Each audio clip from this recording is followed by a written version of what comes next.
Bullying is something that is seen, but it isn't seen as often as you think. But it's happening way more than you think that it's happening. I'm not entirely sure why I was bullied, but it was almost immediate. It took them seeing my face for the first time to figure out things that would, just try to get under my skin. And I hadn't really talked to anybody. I tried to keep my head low and just go with the flow. That's what I did in my other new school, and it worked out rather well.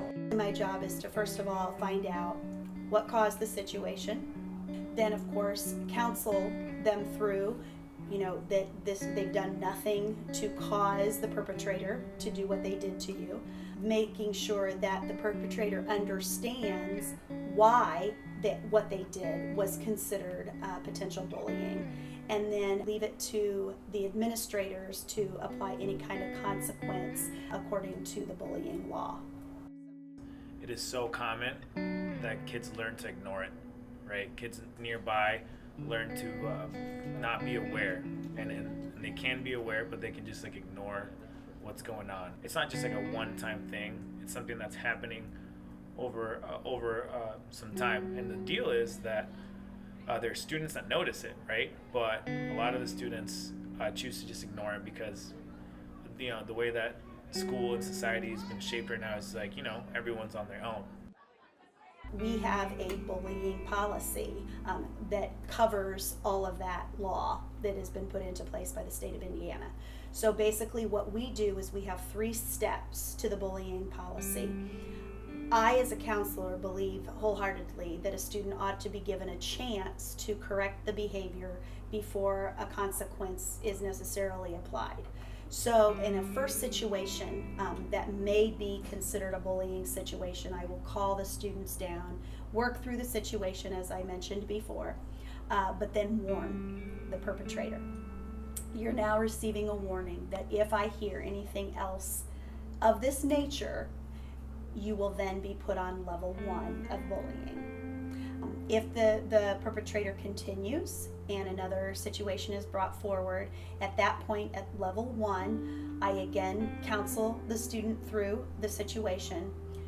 This time though, I'm contacting parents of both sides, both the victim and the perpetrator, make sure that they are a part of the conversation and ask them to, of course, reinforce the things that I have mentioned to them in the counseling situation at home.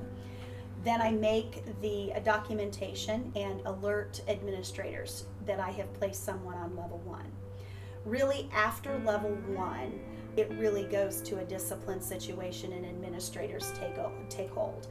At level 2, students are put into our redirection room. They're kept away from the general population of the student body. I visit with the student again. Parents are notified, but at this point now the parent also receives a letter reinforcing the law of the state of Indiana, and then warns that at level 3 we could potentially be facing now consequences exterior to the school district. So if the parent of the victim wants to press charges on bullying, they are given that opportunity to know that that can be a choice of theirs. Taking it all the way then to level 3, that would then be a potential expulsion from the school, as well as potentially an arrest made by IMPD. I probably would have felt more comfortable talking to an adult and actually conversing with a counselor and speaking to somebody if I felt like something would actually get done. And the worst part was, is even at the school, it was difficult for me to actually get in and talk to someone, and I wasn't going to do that because the moment you show weakness, that's just another target. That's exactly how they ended up treating people. I saw several of my other friends get bullied because they brought it to a counselor. The key is really to get the students involved and just to let them know what's going on and how they can help. And during, I have kind of like a study hall period. It's called developmental design. And during this period, it's more of a peer-led session that we run every day. And we sit down and we spent an entire week talking about bullying and talking about what to do, how to notice it. We talk about the fact that bullying isn't necessarily just physical. It's not even necessarily just verbal. It can be nonverbal with another student. It can be online. It can be cyberbullying. And students just need to stand up for each other. It's very important for a school to create an environment where kids are aware, staff members are aware, that everyone's aware that this is an issue.